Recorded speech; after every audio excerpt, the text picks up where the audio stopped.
As I'm solving for the letter x, my first step is to move the negative 27 to the other side, in this case to the right, by doing the opposite. Opposite minus 27 is to add 27 to both sides. On the left-hand side, I'm left at simply 7x. As I know, negative 27, add 27 will cancel. You keep the inequality sign facing the same direction, so it's going to be less than. 8 add 27 on the right gives us 35. I don't want 7x. 7x in algebra means 7 multiplied by x. The opposite of multiplied by 7 is to divide both sides of my equation by 7. 7 over 7 will cancel to leave us with single x. Keep the inequality sign, so less than. 35 divided by 7 gives us 5. Well, I know my prime numbers. My first prime number is 2. It's the only even prime number. My next prime number is 3, 5, 7, etc. Starting with my number 124, as it's even, I know that 2 is a factor. So therefore, 2 divides into 124, 62 times. If it's prime, we put a ring around it. Again, 62 is even, so I know 2 divided into 62, in this case 31 times. And 31 is prime, so I put a ring around it. The word product means to multiply. So all the numbers I put a ring around, I now multiply between them. So 2 times 2 times 31. A delivery company has a total of 160 cars of vans. The number of cars in the ratio of number of vans is in the ratio 3 to 7. As I was given the total number of cars and vans, my first step is to add up the number of parts. In this case, 3 add 7 gives us 10. Therefore, to work out one part, I divide the total number of vehicles, which in this case we know is 160, by the number of parts, which in this case is 10. And 160 divided by 10 gives us 16. I know 1/8 of the cars use electricity, 25% of the cars use diesel, and the rest of the cars use petrol. And I'm asked to work out the number of cars that use petrol. As I'm only interested in cars, therefore looking at my ratio, I can see the number of cars has 3 parts. So therefore I'm going to work out the total number of cars. So as cars have 3 parts, I know each part is worth 16. Therefore the number of cars is going to be 3 times 1 part, which is 16. And 3 times 16 gives us 48. I know 1/8 of the cars use electricity. And of in mathematics means to multiply. So therefore it's going to be 1/8 of the total number of cars, which we know in this case was 48. When calculating a fractional amount on a non-calculator paper, we always divide by the bottom and multiply by the top. In this case, 48 divided by 8 is 6, and 6 times 1 is simply 6. So therefore, 6 cars use electricity. I know that 25% of the cars use diesel, and again, off in mathematics means to multiply. 25% as a fraction is a quarter, so I've got a quarter multiplied by the number of cars, which again is 48. Again, when calculating a fractional amount, we always divide by the bottom and times by the top. Well, 48 divided by 4 gives us 12, and 12 times 1 gives us 12. So therefore 12 cars are diesel. As I'm told the rest of the cars use petrol, well I know 6 of the cars use electricity, so 6.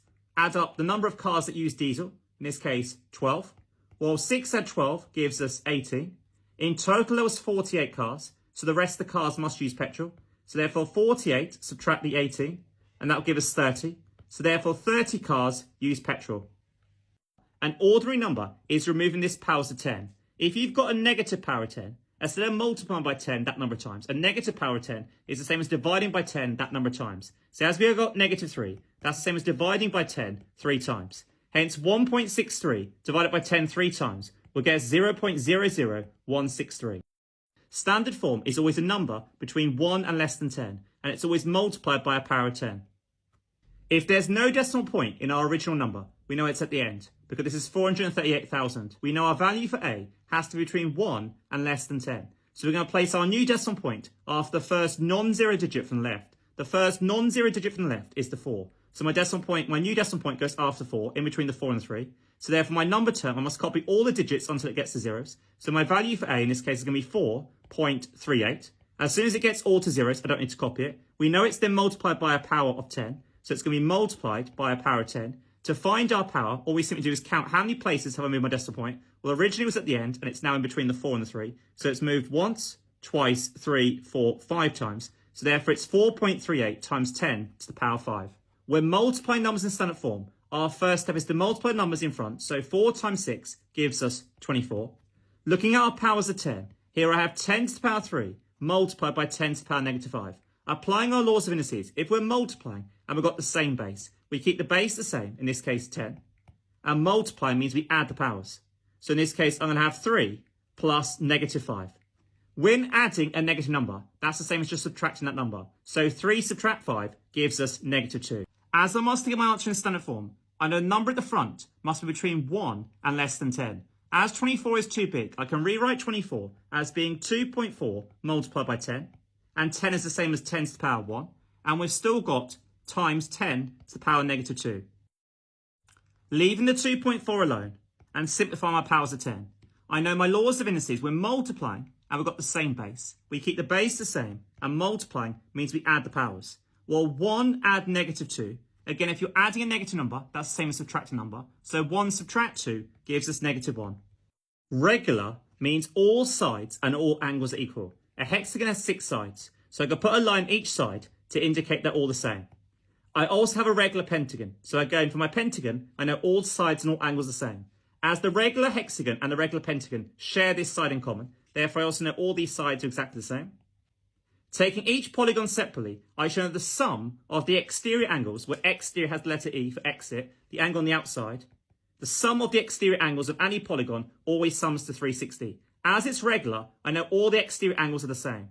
Hence, I should know to work out one exterior angle, it's simply going to be 360 degrees divided by n, where n is the number of sides. Taking my polygon here on the left, my hexagon, therefore the exterior angle of a regular hexagon is going to be 360 degrees divided by the number of sides. Well, the hexagon has 6 sides, and 360 divided by 6 gives us 6 degrees. So each of my exterior angles equals 60 degrees. I should know that one exterior plus one interior for inside, always makes a straight line. So if I've got the exterior angle, to work out the interior angle, I can just do 180, subtract the exterior angle. Hence, in this case here, my interior angle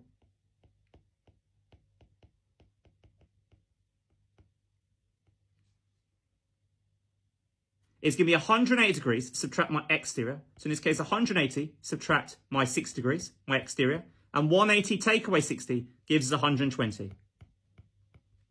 Repeating this process now for the regular pentagon. Again, I know regular means all sides and all angles are the same. I know a pentagon has 5 sides. As I know the sum of the exterior angles of a pentagon is 360. To work out the size of one exterior angle is going to be 360 divided by the number of sides. Well, 360 divided by 5, that will give us 72 degrees. So each exterior angle is 72. That will be the angle on the outside. To work out the interior angle of my regular pentagon, I know one interior plus one exterior always make a straight line, i.e. 180 degrees. As I know my exterior angle is 72, therefore I can just do 180 degrees, subtract my exterior angle, which is 72, and 180 subtract 72, therefore give me an interior angle of 108 degrees. As I want to work out the size of angle X, on the left-hand side here, I have a regular hexagon. As I know all the interior angles are the same, I worked out earlier that the interior angle of a regular hexagon is 120, hence that will be also 120 degrees. On the right-hand side here, I have a regular pentagon. And again, I worked out earlier that the size of an interior angle of a regular pentagon is 108 degrees. As it's regular, it means all the angles are the same. So this is also going to be 108 degrees. As I want to work out the size of angle X, I know angles around a point add up to 360 degrees. Hence, I can add up my 120 and 108 degrees and subtract from 360. Well, 120 plus 108, that gives us 228. I know angles around a point add up to 360. Hence, 360 subtract 228. And that gives us a final answer. My value for X, that comes out to be 132 degrees.